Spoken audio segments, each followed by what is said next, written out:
Waited 1 week, waited so long, waited whole week, waited too long.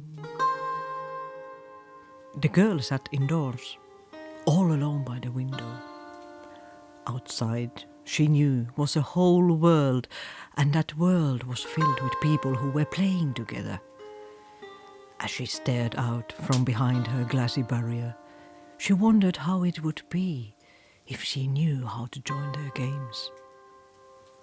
Year after year, she searched for a door behind which the tapestry of life was unfolding, but she searched in vain.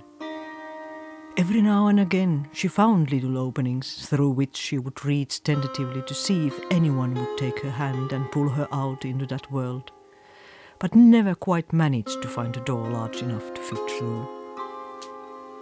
She became tired, so very tired that she began to wither, and eventually stopped believing the door existed, and all she wanted to do was sleep.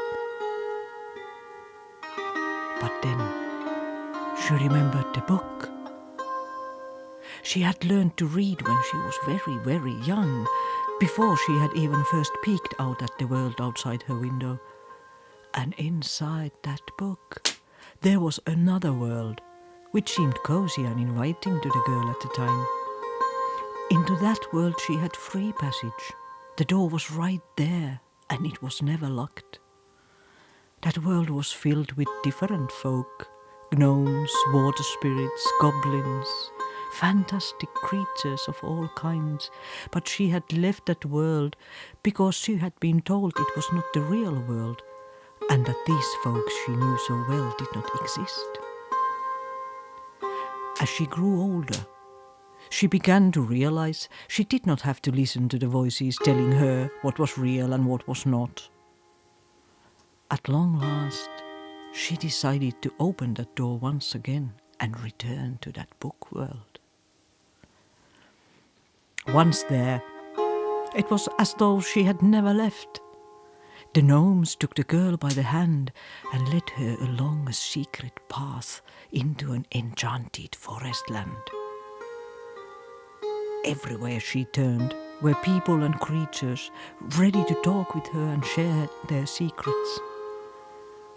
For the first time in a long time, she felt awake and alive, and finally she knew she had come home. The girl also began to realize that she didn't even have to find a way to that outside world of people.